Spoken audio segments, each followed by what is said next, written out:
तूफानी रात में एक सफेद बंगले के बाहर वीर की गाड़ी तेजी से आकर रुकी। वीर के सर पर खून सवार था। ऐसा लग रहा था कि अगर बहादुर ने तुरंत बंगले का गेट ना खोला तो वीर गेट के साथ साथ बहादुर को भी अपनी गाड़ी और अपने गुस्से के भार के नीचे कुचल देगा। वीर की गाड़ी का हॉर्न सुनकर बहादुर ने जल्दी जल्दी में गेट खोला और वीर ने गाड़ी को एक तीर की तरह पार करते हुए दरवाजा खोला। चाबी बहादुर की तरफ फेंकी और फुंकारते हुए बोला, मेम साहब अंदर हैं? ये सुनकर बहादुर ने घबराते हुए जवाब दिया, जी जी जी हुकुम, आपका इंतजार कर रही हैं। ये सुनते ही वीर लंबे लंबे कदम भरता हुआ अपने बंगले के अंदर दाखिल हुआ और सीढ़ियां चढ़ते हुए उसने लात मारकर अपने कमरे का दरवाजा खोला और दहाड़कर अपनी बीवी का नाम पुकारा, केसर। इसके साथ ही वीर ने अपने कमरे का दरवाजा खोला और देखा कि उसकी नई नवेली फूलों सी नाजुक और खूबसूरत बीवी खिड़की के पास खड़ी अपनी कजरारी आंखों से उसे देख रही है। न उनमें कोई सवाल है, न कोई डर और न ही कोई घबराहट। वीर की तरफ देखते हुए केसर धीमे कदमों से वीर के पास आई और उसने कहा, क्या हुआ वीर, क्या बात है, उखड़े उखड़े से लग रहे हो? ये सुनकर वीर ने गुस्से से लाल आंखों से केसर को घूरते हुए कहा, बहुत स्मार्ट समझती हो ना अपने आप को बीवी, मैं अभी तुम्हें बताता हूँ कि मैं किस हद तक उखड़ सकता हूँ। ये कहते हुए वीर ने झटके से केसर की कलाई पकड़ी, उसे कमरे से खींचते हुए सीढ़ियों से घसीटकर बिना नौकरों की नजर और अपनी बीवी की इज्जत का लिहाज करते हुए घर के दरवाजे से बाहर धकेल दिया। फिर उसने केसर को नफरत से देखते हुए कहा, बहुत शौक था ना तुम्हें मेरे साथ मेरे काको और मासा की हवेली में जाकर रात का खाना खाने का, अच्छी बीवी और अच्छी बहू का ड्रामा करके सबका दिल जीतने का। सॉरी, वो तो होने से रहा, क्योंकि तुम भी जानती हो और मैं भी जानता हूँ कि मैं तुम्हें शादी करके अपनी जिंदगी में क्यों लाया हूँ। और अगर तुम ये भूल गई हो तो रात भर बारिश में भीग कर सुबह तक तुम्हें ये याद आ जाएगा कि मेरी जिंदगी में तुम्हारी जगह क्या है, समझी? वीर की इस हरकत को देखकर और उसकी कड़वी बातें सुनकर केसर ने तुनक कर कहा, ठीक है, अगर तुम्हारे मुताबिक तुम्हारी काको और तुम्हारी मासा का डिनर इनविटेशन एक्सेप्ट करके मैंने गलती की है, अगर मैंने तुम्हारे परिवार से ये कहकर गलती की है कि उनका बेटा वीर और उनकी बहू केसर हवेली पर आज रात सबसे मिलने आएंगे, तो तुम मुझे सजा के तौर पर छोड़ दो इस बारिश में। लेकिन अगर तुम ये सोच रहे हो कि मैं तुमसे माफी मांगूंगी या मुझे वापस घर के अंदर लेने की मिन्नतें करूंगी, तो तुम मुझे बिल्कुल नहीं जानते। मिस्टर वीर प्रताप सिंह, गुड नाइट। केसर ने वीर के चेहरे पर अपनी बगावत का तमाचा मारा और इससे पहले कि वीर दरवाजा बंद करता, केसर ने खुद दरवाजा बंद कर दिया। लाल सुर्ख जोड़ी में लिपटी केसर नवंबर की बारिश में भीगती रही। वहीं वीर ने किसी तरह अपने गुस्से को काबू किया और अपने कमरे में जाने के लिए मुड़ा। उसके दोनों नौकर चंदर और गजरा उसे हैरानी से देख रहे थे। इतनी ठंड में नई दुल्हन को घर से बाहर कैसे निकाल सकते थे हुकुम? ये सोचकर गजरा से रहा न गया और उसने घबराई हुई आवाज में वीर से कहा, हुकुम, ये आप क्या कर रहे हैं? रात की बारिश है और वो भी जाड़े के महीने की, दुल्हन का शरीर अकड़ जाएगा। आप। इससे पहले कि गजरा अपनी बात पूरी कर पाती, वीर ने झल्लाते हुए कहा, क्या आप गजरा, हाँ, तुम्हें भी बाहर खड़ा कर दो तुम्हारी मालकिन के साथ? नौकर हो, नौकर बनकर रहो। अब जाओ तुम दोनों, मेरा खाना लगाओ, मैं फ्रेश होकर आता हूँ, जाओ। वीर की आवाज में वजन भी था और गुस्से का उबाल भी, जिसे सुनकर बेचारे दोनों नौकरों से केसर की वकालत करते ना बना और वो अपने अपने काम में लग गए। केसर की बगावत और उसके लिए अपनी नफरत के निवाले को निकलता हुआ वीर जैसे ही अपने कमरे में कपड़े बदलने के लिए लौटा, उसकी नजर दीवार पर टंगी एक तस्वीर पर पड़ी।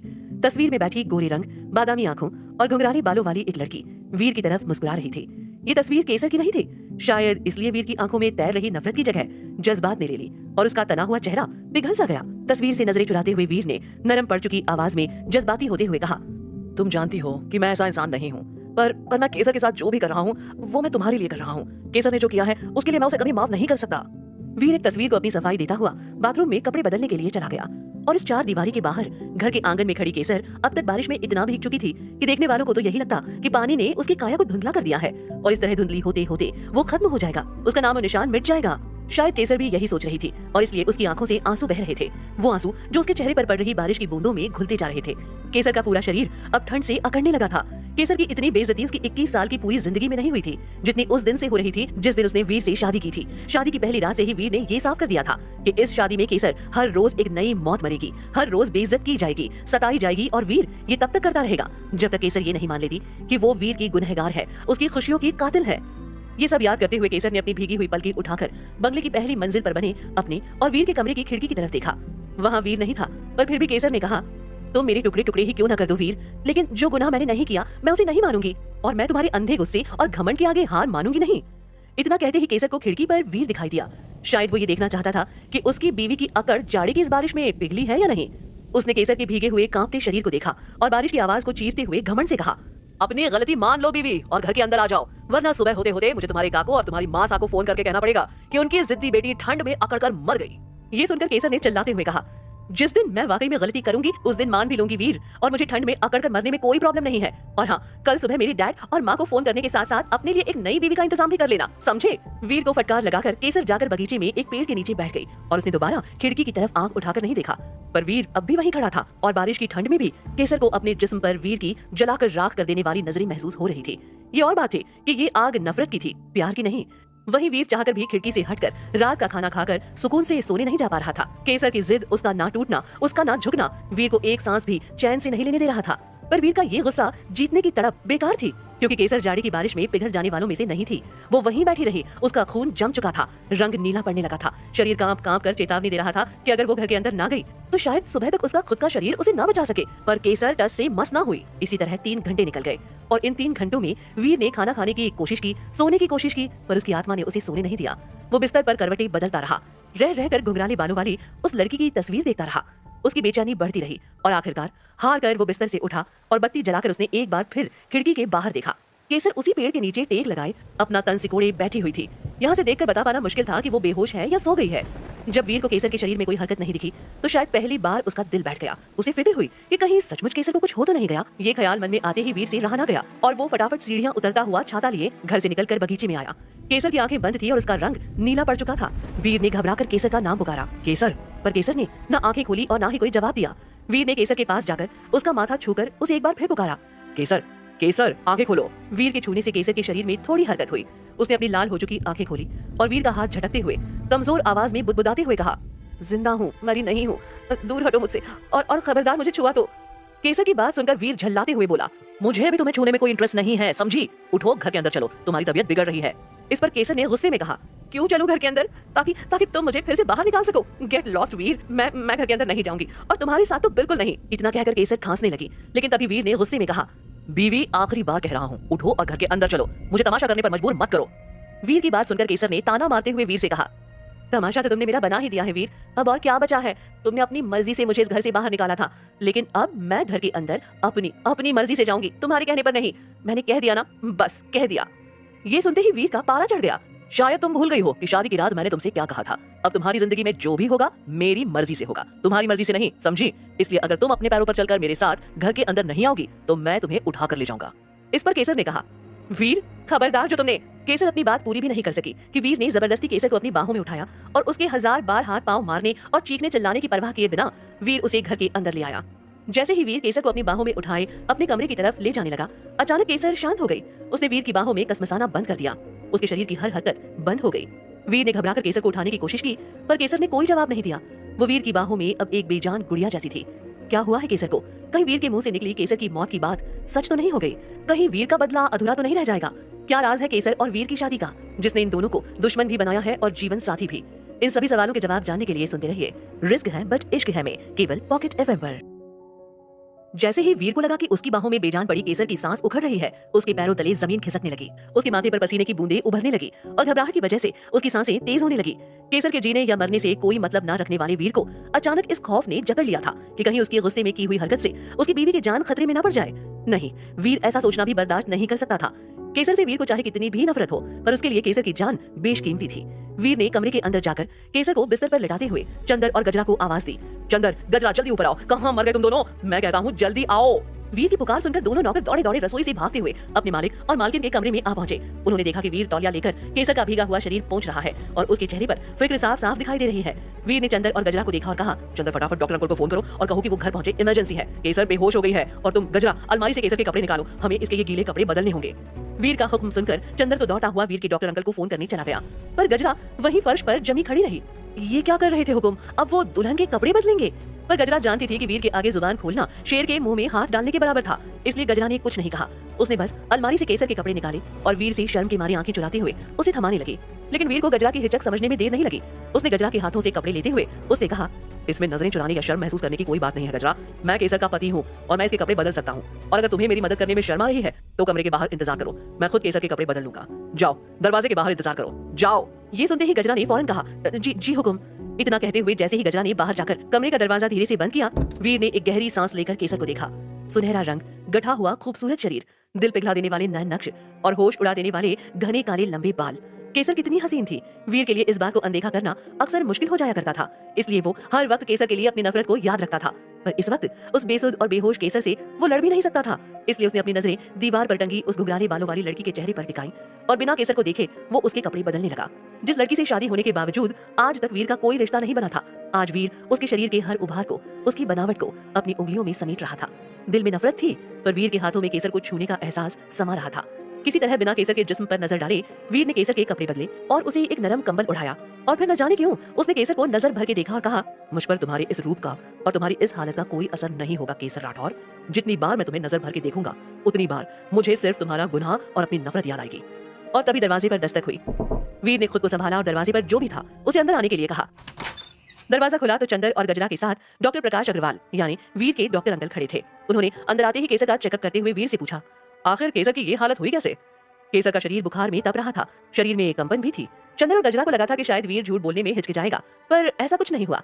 वीर ने एक फिक्रमंद पति का ढोंग करते हुए डॉक्टर अंकल से कहा, केसर को बारिश में भीगने का बड़ा शौक है ना, मेरे मना करने के बावजूद वो बारिश में बाहर गई और भीग गई।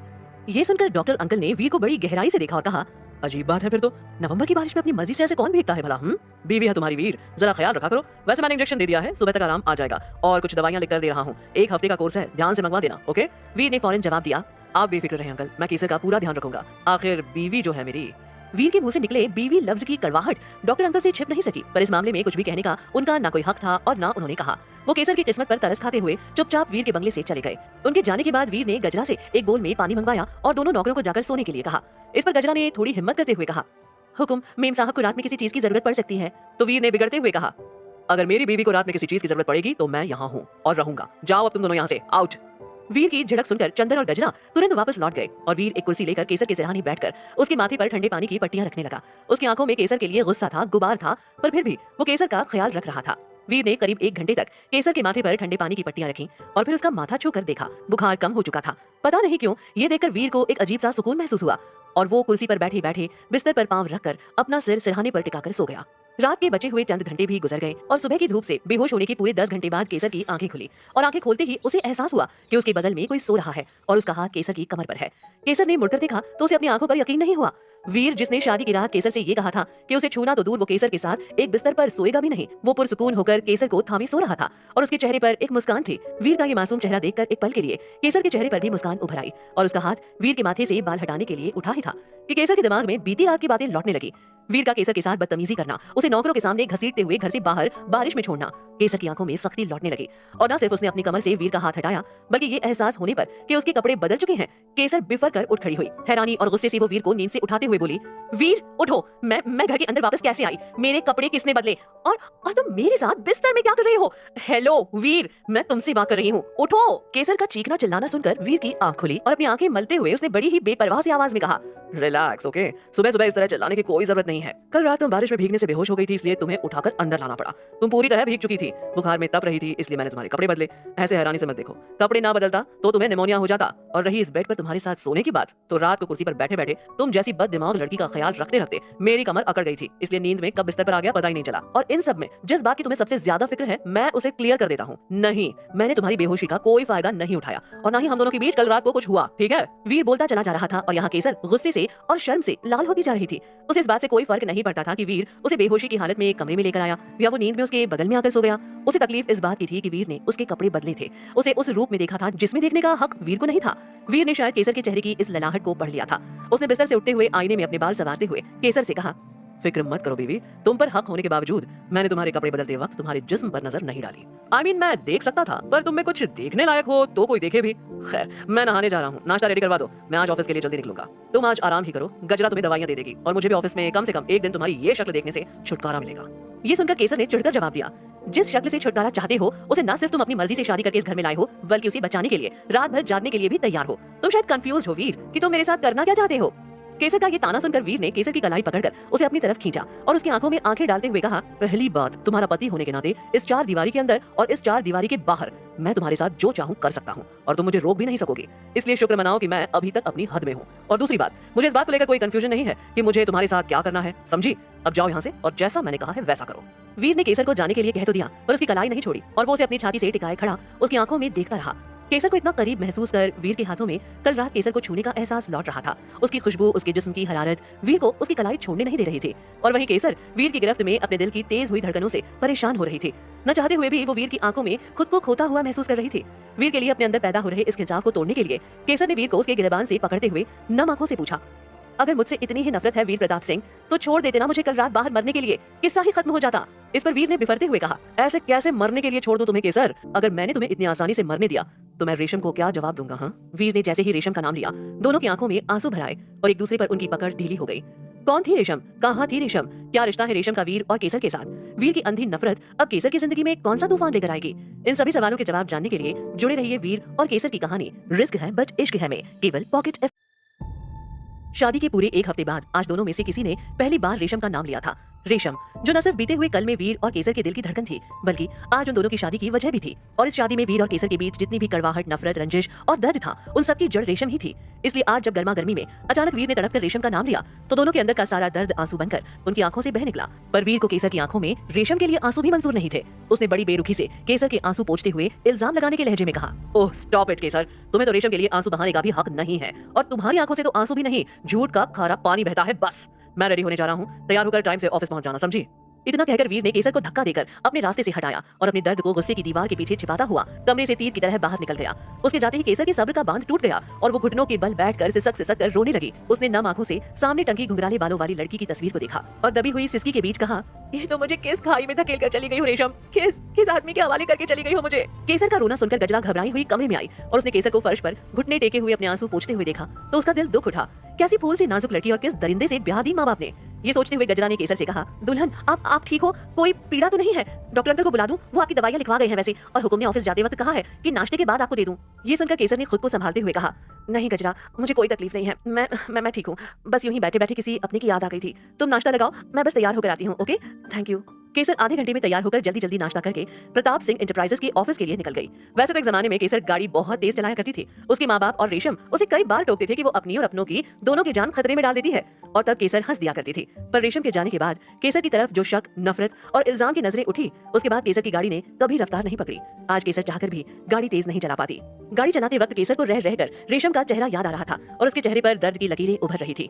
दूसरी तरफ 25 किलोमीटर दूर अपने ऑफिस में बैठा वीर बार बार घड़ी देखकर बेसब्र हो रहा था। 11 बज रहे थे। अब तक केसर को ऑफिस में होना चाहिए था। तभी उसके कमरे पर दस्तक हुई तो उसने देखा कि उसके पिता तेज प्रताप सिंह दरवाजे पर खड़े अपने बेटे को टटोलती हुई नजर से देख रहे थे। वीर को शायद उन्हें देखकर कोई खुशी नहीं हुई थी। उसके मुंह से बस इतना निकला, डैड आप यहाँ इस वक्त क्या कर रहे हैं? इस पर तेज प्रताप ने तंज कसते हुए वीर से कहा, वीर, क्या मैंने और तुम्हारी मासा ने तुम्हें ये सिखाया है कि जब अपने बड़ों को देखो तो उनकी इज्जत करने की जगह कुर्सी पर बैठकर उनसे बेतुके सवाल पूछो? वीर को अपनी गलती का एहसास हुआ और उसने उठकर अपने पिता के पांव छुए और तेज प्रताप ने बड़े प्यार से अपने उस अड़ियल और गुस्सैल बेटे के सर पर हाथ फेरा। उन्होंने खुद ही इंटरकॉम उठाकर ऑफिस के स्टाफर धनक को 2 कॉफी लाने के लिए कहा और मेज की दूसरी तरफ कुर्सी पर बैठ गए और एक बार फिर अपने बेटे को अपनी आंखों से टटोलने लगे। वीर अपने पिता की इस नजर को जानता था। ये नजर बिना सवाल किए जवाब की तलाश करती थी। वीर ने हार कर लैपटॉप बंद किया और तेज प्रताप से कहा, डैड आप मुझे इस तरह क्यों देख रहे हैं? कुछ बोलेंगे भी? इस पर तेज प्रताप ने टेबल पर रखे एक पेपर वेट को घुमाते हुए कहा, तुम्हारी माँ कल रात हवेली पर तुम्हारा और केसर का पसंदीदा खाना बनाकर बैठी रही। दाल बाटी चूरमा, गट्टे की सब्जी, केर सांगरी, बाजरे की रोटियां और मीठे में मावा कचौड़ी। तुम्हारी सलोनी बुआ, तुम्हारे कजिन्स वेदांत और वैशाली भी वहाँ मौजूद थे। खाना तो ठंडा हुआ ही हुआ, साथ में तुम्हारी माँ और तुम्हारी बुआ का दिल भी बहुत दुखा। केसर ने कहा था कि वो आएगी और तुम्हारे साथ आएगी, पर ना तो तुम आए और ना ही तुम्हारा कोई फोन आया। इसलिए जवाब मांगने के लिए मुझे मजबूरन ऑफिस आना पड़ा। वीर, क्यों नहीं आए तुम दोनों कल रात हवेली पर? ये सुनकर वीर ने बेपरवाही से कहा, झूठ बोलूंगा तो आप पकड़ लेंगे डैड, आखिर खून खून को पहचान ही लेता है। इसलिए सच कह देता हूँ, मैं कल केसर के साथ टाइम स्पेंड करना चाहता था, अकेले, और पूरे खानदान के साथ उसका वक्त बांटने में मुझे कोई इंटरेस्ट नहीं था। इसलिए मैंने केसर से कह दिया कि हम हवेली नहीं जाएंगे, और एक अच्छी बीवी की तरह उसने मेरी बात मान ली। आई एम सॉरी कि माँ सा का दिल दुखा, मैं उन्हें आकर मना लूंगा, पर डैड सच तो ये है कि मुझे केसर को किसी के साथ शेयर करना पसंद नहीं, स्पेशली अगर उसमें मेरी मर्जी ना हो तो।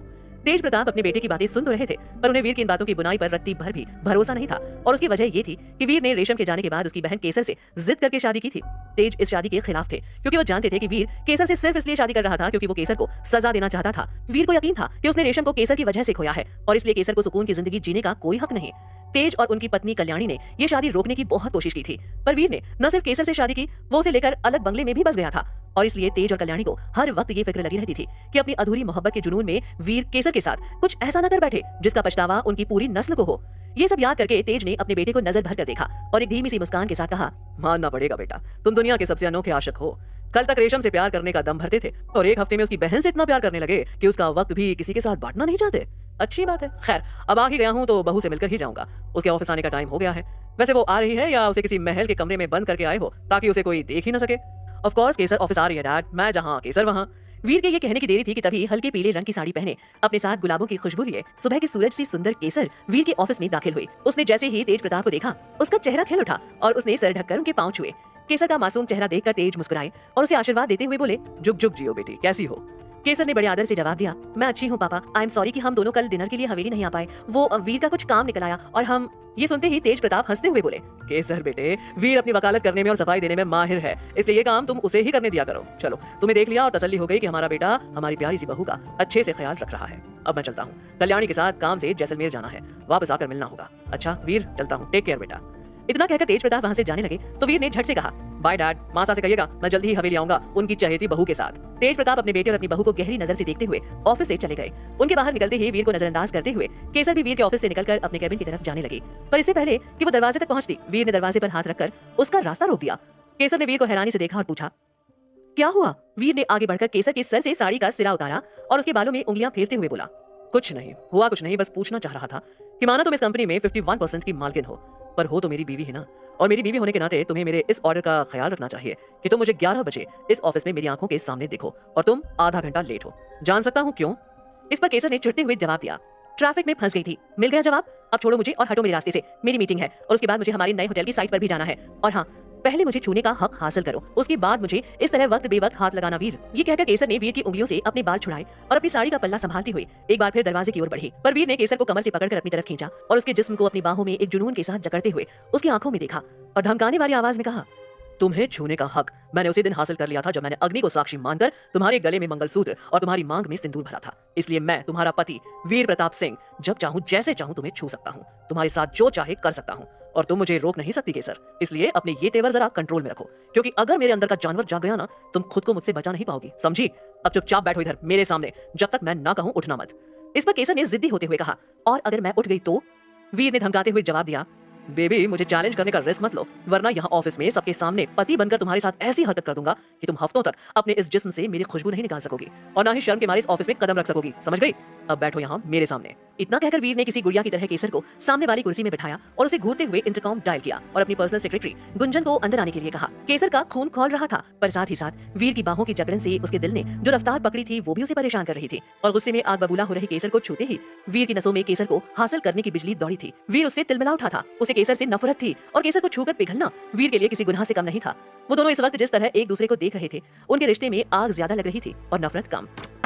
तभी वीर के कैबिन का दरवाजा खुला और अपने कद से आधे कपड़े पहने हील्स पर किसी तितली की तरह उड़ती हुई गुंजन अपना लैपटॉप लेकर अंदर आई। Good morning Veer, I mean sir, आपने मुझे बुलाया?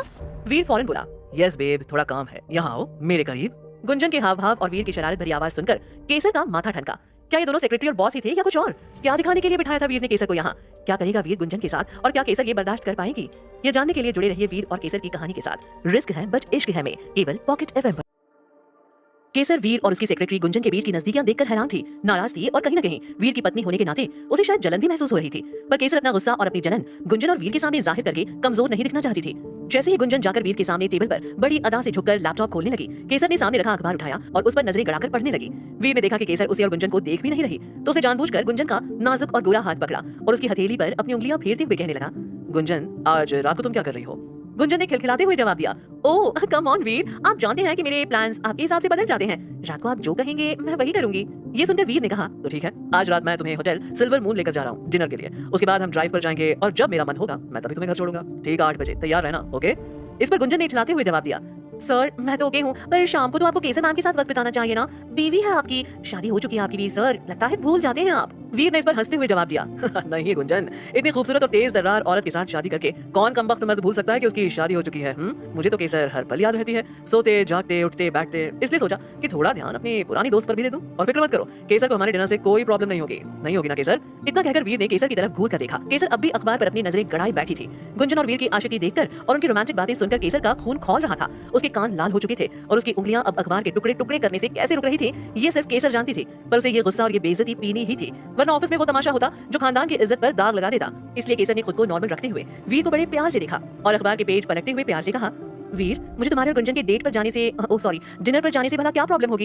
ये तुम्हारा लाइफस्टाइल है, हर रात को अपनी किसी न किसी दोस्त या पुरानी गर्लफ्रेंड के साथ डिनर पर जाना, रात भर घर ना लौटना और सुबह अपने कपड़ों पर उनके बालों या लिपस्टिक के निशान के साथ लौटना। पर इस सब के बावजूद मुझे तुम पर पूरा यकीन है कि तुम सिर्फ और सिर्फ मुझसे प्यार करते हो। इसलिए गुंजन, तुम बिना किसी टेंशन के वीर के साथ डिनर पर जाओ और जब तक तुम्हारा मन ना भरे इसे अपने पास ही रखना। और हाँ, होटल सिल्वर मून की बिरयानी बहुत मशहूर है और वीर को तो बाहर की बिरयानी बहुत पसंद है, जरूर ट्राई करना। इतना कहकर केसर वापस सुकून से अखबार पढ़ने का नाटक करने लगी, पर उसकी बातें तीर की तरह वीर के अहंकार पर लगी थी और गुंजन के बेशर्मी की नुमाइश पर। गुंजन समझ गई थी कि केसर ने अभी अभी उसकी बेइज्जती की है और वो मुंह बनाकर वीर के पास से उठने लगी, पर वीर ने केसर पर नजरें गड़ाए हुए गुंजन का हाथ पकड़ा और उसे झटके से अपनी गोद में बैठा लिया और उसके चेहरे को सहलाते हुए उससे कहने लगा, कहाँ जा रही हो गुंजन? मैंने अभी तक तुम्हें ये तो बताया ही नहीं कि तुम्हें आज रात क्या पहनना है। तुम्हें याद है मैं तुम्हारे लिए पेरिस से एक गुलाबी रंग की मिनी ड्रेस लाया था, वही पहनना, बहुत आसानी से जिस्म से अलग हो जाती है। ये सुनकर गुंजन शर्माते हुए बोली, ओह वीर सर, अब तुम जाओ बेबी, जरा मैं अपनी इस बीवी के साथ भी थोड़ा वक्त गुजार लूं। ये सुनकर गुंजन ने केसर को घूरते हुए वीर को उसके गाल पर किस किया और इतराती हुई वीर के कमरे से बाहर चली गई। वीर केसर को देखता रहा, पर केसर ने अखबार से आंख उठाकर देखा भी नहीं। फिर वीर अपनी कुर्सी से उठा, केसर के पास आया और उसके हाथ से अखबार लेते हुए बोला, अगर तुमने इस अखबार को थोड़ी देर और इसी तरह अपनी नाराज उंगलियों से पकड़े रखा तो फट जाएगा, और मैंने अभी तक इसे पढ़ा भी नहीं है। केसर ने अनजान बनते हुए कहा, नाराज? तुमसे किसने कहा कि मैं तुमसे नाराज हूँ वीर? ये जो कुछ भी तुम अभी कर रहे थे ये मेरे लिए हैरानी की बात नहीं है। गुंजन हसीन है, तुम्हारे पैसों की दीवानी है और तुम एक शादीशुदा मर्द हो जिसका एक बंद कमरे में अपनी बीवी के साथ कोई रिश्ता नहीं है, तो जाहिर सी बात है तुम्हारी जो जरूरतें मैं पूरी नहीं करना चाहती कोई और लड़की करेगी। मुझे क्या हक है कि मैं तुम्हें रोकूं? अब अगर आज के लिए मुझे बेइज्जत करने का तुम्हारा शौक पूरा हो गया हो तो मैं चलूं? मैं ऑलरेडी मीटिंग के लिए बहुत लेट हूँ और मुझे 2 बजे तक साइट पर भी जाना है। ये सुनकर वीर फुंकाते हुए बोला, कहीं नहीं जाओगी तुम। वीर केसर को जबरदस्ती वापस कुर्सी में बिठा ही रहा था कि अचानक उसके केबिन के दरवाजे पर दस्तक हुई। वीर ने घड़ी देखी और केसर से दूर हटते हुए उसने दस्तक देने वाले को अंदर आने के लिए कहा। दरवाजा खुला और वीर का मैनेजर और कजिन वेदांत अंदर आया। वेदांत ने केसर को ग्रीट करने के बाद वीर से कहा कि वो क्लाइंट के साथ कॉन्फ्रेंस के लिए 15 मिनट लेट है और वो कॉन्फ्रेंस रूम में वीर का इंतजार कर रहे हैं। इस पर वीर ने वेदांत से कहा कि वो आ रहा है और जाते जाते उसने केसर के चेहरे के नजदीक आते हुए कहा, तुम मेरी जरूरतें पूरी करना नहीं चाहती, यही कहा था ना तुमने अभी अभी, अब मेरे जवाब का इंतजार करना। सी यू बीवी। केसर पर एक नफरत और हसरत भरी नजर डालकर वीर कॉन्फ्रेंस रूम की तरफ चला गया। उसके जाते ही केसर का चेहरा गुरूर और बगावत की चोटी से उतरकर उस जमीन पर जा बैठा जहां उसे वीर से मिली बेइज्जती, नफरत और घुटन महसूस होती थी। केसर ने एक गिलास पानी पिया, खुद को नॉर्मल किया और वीर के केबिन से निकलकर अपने केबिन में जाने लगी। पर अपने केबिन के लिए उसे ऑफिस के हॉल से गुजरकर जाना पड़ता था और उस हॉल में पिछले 6 दिन से केसर के कानों में ऑफिस के मुलाजिमों की तीखी कड़वी बातें ही पड़ती थीं। आज भी कुछ अलग नहीं था। उसे देखकर सब लोग आपस में दबी आवाज में वही बातें कर रहे थे जो हर रोज करते थे। क्या लगता है यार, बॉस ने क्यों की इससे शादी? वो तो इसकी बहन रेशम के दीवाने थे। अरे क्या पता, सुना इसने रेशम को रास्ते से हटाकर बॉस को फंसाया है, और बॉस फंसते भी कैसे नहीं, देखो तो कितनी खूबसूरत है। बॉस की बीवी ना होती तो अब तक पटा लेता मैं इसे। हटा लेना फिर, बॉस तो वैसे भी जब देखो तब इससे उखड़े उखड़े रहते हैं। लगता है शादी की रात ही इसकी खूबसूरती का भूत बॉस के सर से उतर गया। ये सुनकर सब हंसने लगते हैं। केसर मालकिन होने के बावजूद किसी का मुंह बंद नहीं कर सकती थी, क्योंकि अगर वो ऐसा करती भी तो वीर कभी उसका साथ नहीं देता, उल्टा उस मुलाजिम की तनख्वाह बढ़ा देता जो केसर की बेइज्जती करता। केसर चुपचाप अपने कमरे में आई और दरवाजा बंद करके अपना काम करने लगी। उसकी आंखों में आंसू थे, इसलिए लैपटॉप की स्क्रीन पर सब धुंधला दिखाई दे रहा था। वीर के ताने, उसका बिगड़ैल रवैया, उसकी बेहया बेवफाई, ऑफिस के लोगों की हंसी, इन सब का बोझ केसर कब तक उठा सकती थी वो खुद नहीं जानती थी। और अभी तो वीर के बदले की सिर्फ शुरुआत हुई थी और शादी को सिर्फ 1 हफ्ता। ये सोचते सोचते केसर की नजर अपने टेबल पर रखी तस्वीर पर पड़ी। ये तस्वीर मेहरानगढ़ किले की थी। 6 महीने पहले जब सब कुछ ठीक था तब केसर, उसकी बहन रेशम और उनके माँ बाबा रतन राठौर और वसुंधरा राठौर वहाँ यूं ही घूमने के लिए गए थे। वो शायद उन सबकी एक साथ आखिरी खुश तस्वीर थी। केसर ने प्यार से उस तस्वीर पर हाथ फेरा और कुछ देर सोचने के बाद फोन उठाकर अपनी माँ वसुंधरा को फोन किया। 2-4 बार फोन की रिंग गई तो वसुंधरा ने फोन उठाया और बड़ी ममता से कहा, केशु कैसी है लाडो? केसर ने आंसू पीते हुए जवाब दिया, मैं अच्छी हूँ माँ, बहुत अच्छी हूँ, खुश हूँ, आपकी बहुत याद आ रही थी, इसलिए ये जानते हुए भी कि शायद बाबा और शगुन बुआ सा घर पर हों, मैंने आपको फोन करने की हिम्मत कर ली। ये सुनकर वसुंधरा ने दुखी होते हुए कहा, केशु अगर तेरे बाबा और तेरी बुआ सा घर में होते तो तेरी ये हारी हुई मजबूर माँ तेरा फोन तक न उठा पाती। इस घर में मुझे तेरा नाम लेने की भी इजाजत नहीं है केशु। मैं अपनी ब्याही हुई बेटी को देख तक नहीं सकती, उससे बात नहीं कर सकती, उसे ना घर बुला सकती हूँ और ना उसे मिलने जा सकती हूँ। रेशम क्या गई, हम सबकी जिंदगी साथ ले गई, और रतन और शगुन तो पत्थर हो गए हैं, पत्थर। अगर जरा सा भी दिल होता तो क्या वो तुझे वीर के हवाले करते? ये सुनकर केसर की आंखों से आंसू छलक गए, लेकिन उसने झट से अपना दुख छुपाते हुए कहा, माँ आप प्लीज ऐसा मत सोचें, बाबा और बुआ सा को थोड़ा वक्त दें, रेशम का जख्म अभी भी ताजा है, मुझे यकीन है कि वो दोनों मुझे कभी न कभी माफ कर देंगे। और आप मेरी और वीर की शादी के लिए क्यों उन्हें दोष देती हैं? वीर से शादी के लिए हाँ तो मैंने ही की थी ना। ये सुनकर वसुंधरा नाराज होते हुए बोली, ना झूठ ना बोल लाडू, उन दोनों ने तुझसे हाँ करवाई थी और मैं तेरी माँ कुछ न कर सकी और भेज दी मैंने अपनी फूल सी बेटी उस सफीरे के संग। वो तेरे साथ ठीक तो है ना? तुझे तंग तो नहीं कर रहा ना? इस पर केसर ने नकली हंसी हंसते हुए कहा, माँ वीर बहुत अच्छे हैं, वो सब भूल गए हैं, उन्होंने रेशम के वक्त मुझसे जो भी कहा था वो गुस्से में और दुख में कहा था, अब सब ठीक है। केसर अपने बच्चे का रेशा एक माँ तभी समझ जाती है जब वो उसकी कोख में आता है, इसलिए मुझसे झूठ मत बोल। वीर तुझे कितना दुखी कर रहा होगा इसका अंदाजा है मुझे, पर मैं कुछ नहीं कर सकती, बस इतना कह सकती हूँ कि तू गुनहगार नहीं है केशु, इसलिए वीर का कोई जुल्म बर्दाश्त मत करना, राठौर खानदान का खून है तू, भूलना मत। ये सुनकर केसर रुआंसी होते हुए बोली, नहीं भूलूंगी माँ, कभी नहीं भूलूंगी। इससे पहले कि माँ के प्यार की सेक से पिघलकर केसर फोन पर फूट फूट कर रोने लगती, उसने फोन रख दिया। उसने अपनी माँ की हर बात को, उनकी ममता को अपने सीने में समेट लिया और खुद को हिम्मत दी कि वो वीर से हार नहीं मान सकती। जो लड़ाई उसने शुरू भी नहीं की, जिसके लिए वो जिम्मेदार नहीं, वो उसे हार नहीं सकती। ये सोचकर केसर ने अपने आंसू पोंछे और ड्राइवर को फोन करके गाड़ी निकालने के लिए कहा। उसे नए होटल की साइट पर जाना था। केसर ने अपना बैग उठाया और निकलने से पहले फ्रेश होने के लिए लेडीज बाथरूम में चली गई। केसर ने बाथरूम में आकर खुद को आईने में देखा। रोने की वजह से उसका सारा काजल फैल गया था और होंठ भी सूख गए थे। केसर ने चेहरे पर पानी के छींटे मारे और जैसे ही वो टिश्यू से चेहरा पोंछने लगी, उसे बाथरूम का दरवाजा लॉक होने की आवाज आई। उसने मुड़कर देखा तो वीर सामने खड़ा था। केसर ने हैरान होते हुए पूछा, वीर तुम यहाँ क्या कर रहे हो और ये बाथरूम क्यों लॉक किया है तुमने?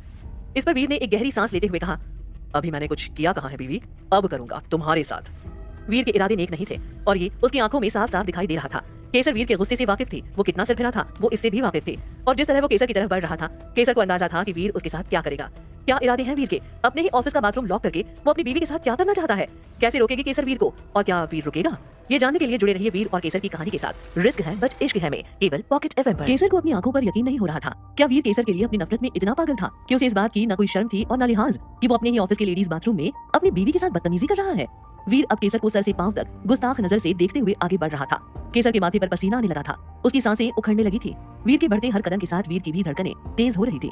केसर से बर्दाश्त नहीं हुआ और उसने वीर और अपने बीच बढ़ रहे उबाल को ठंडा करने की कोशिश में बिगड़ कर कहा, होश में आओ वीर, इस कंपनी के मालिक हो तुम। एक बाथरूम में अपनी बीवी के साथ ऐसी हरकत करोगे तो ऑफिस का स्टाफ तुम्हारे बारे में क्या सोचेगा?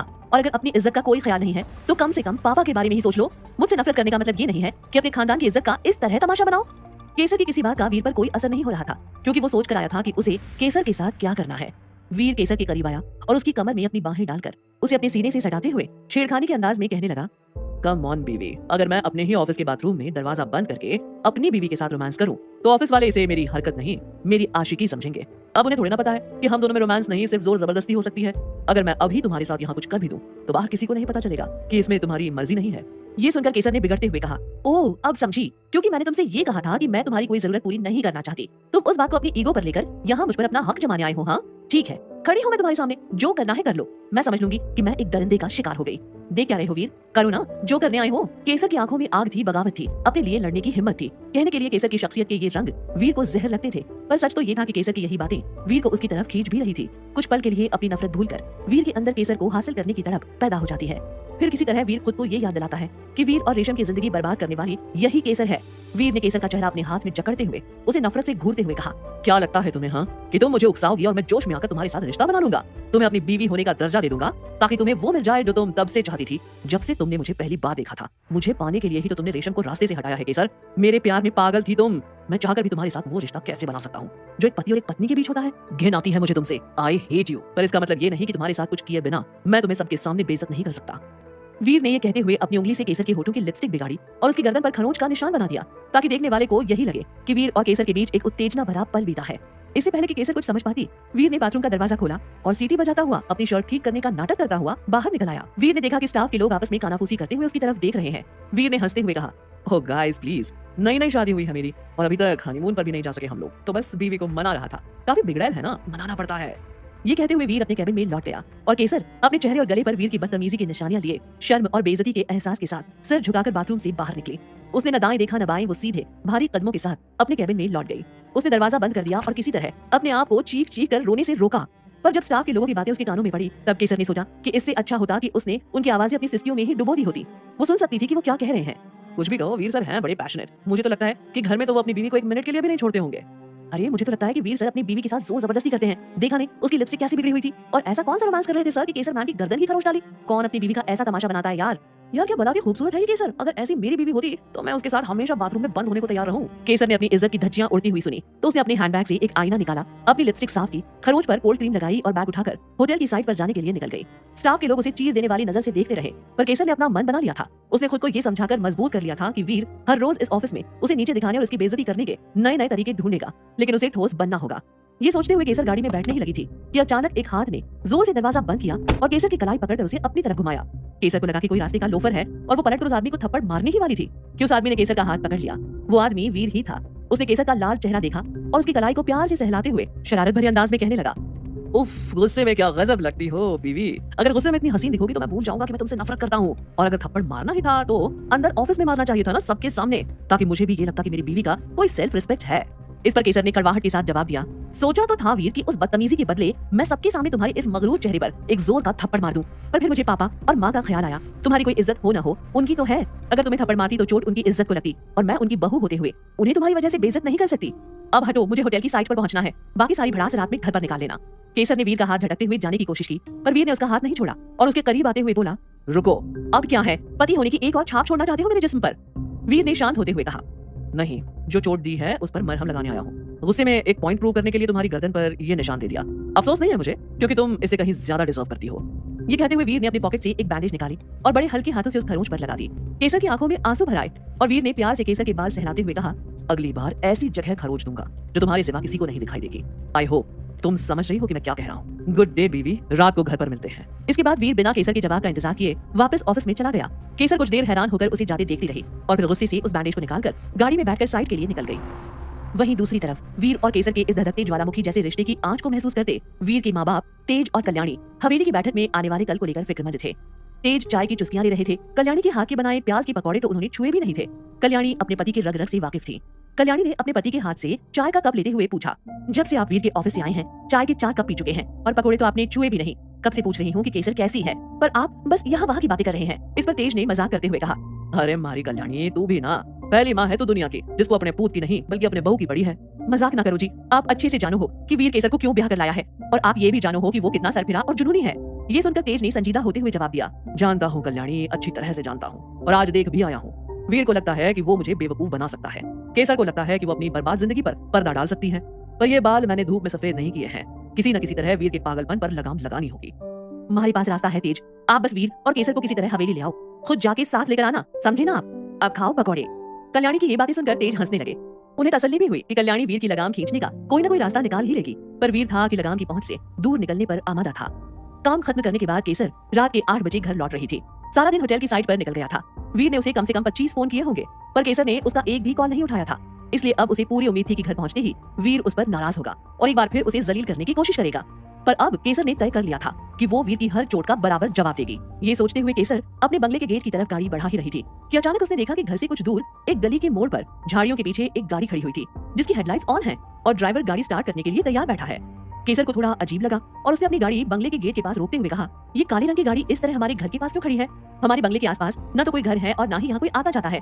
अजीब बात है। ये सोचते हुए केसर ने गेट पर बहादुर को बुलाने के लिए हॉर्न बजाया ही था कि वो संदिग्ध गाड़ी तेजी से केसर की गाड़ी की तरफ बढ़ी और उसे साइड से रगड़ती हुई निकल गई। केसर डर के मारे चीख पड़ी। बहादुर ने फटाफट गेट खोला और केसर की घबराहट देखते हुए उसने केसर से कहा कि वो अंदर जाए, गाड़ी वो गैरेज में लगा देगा। वहीं अभी अभी मिले इस खतरनाक झटके से कांपती हुई केसर ये सोचते हुए घर में दाखिल होकर अपने कमरे में आई कि कौन था वो अनजान इंसान। जैसे ही केसर ने दरवाजा खोला, वैसे ही वीर के परफ्यूम से केसर की सांसें महक उठी। केसर ने देखा कि वीर कहीं जाने के लिए तैयार हो रहा था, पर उसने वीर को नजरअंदाज करते हुए अपना हैंडबैग ड्रेसिंग टेबल पर रखा और बाथरूम की तरफ जाने लगी। तभी वीर ने उसे रोकते हुए कहा, तैयार हो जाओ बीवी, हमें एक पार्टी में जाना है। केसर के अंदर वीर से उलझने की ना तो हिम्मत थी और ना ही ताकत, इसलिए उसने एक गहरी सांस लेते हुए वीर से कहा, ठीक है, मैं अभी कपड़े बदल कर आती हूँ। नहीं बेबी, कपड़े निकालने की जरूरत नहीं है, देखो तो बेड पर एक शानदार ड्रेस तुम्हारा इंतजार कर रही है। केसर ने जैसे ही ड्रेस को देखा, न सिर्फ उसके होश उड़ गए बल्कि वो गुस्से से आग बबूला हो उठी। वो तिलमिलाकर वीर से बोली, मैं ये बेहुदा ड्रेस पहनकर तुम्हारे साथ पार्टी में जाऊंगी? नेवर, दिमाग खराब हो गया है तुम्हारा। केसर उस ड्रेस को लेकर वीर से बहस कर ही रही थी कि तभी उसकी नजर खिड़की के बाहर पड़ी। केसर ने देखा पेड़ों की आड़ में कोई आदमी खड़ा है और सीधे केसर और वीर के कमरे की तरफ देख रहा था। वीर की दी हुई बेहुदा ड्रेस से ज्यादा अब केसर को उस अनजाने खतरे की फिक्र थी। आखिर कौन है ये अजनबी? क्या केसर वीर को ये बताएगी? और क्या केसर वो ड्रेस पहनकर वीर के साथ पार्टी में जाएगी? क्या वो अजनबी केसर और वीर का पीछा करेगा? ये जानने के लिए जुड़े रहिए केसर और वीर की कहानी के साथ। रिस्क है बट इश्क है में केवल पॉकेट एफएम पर।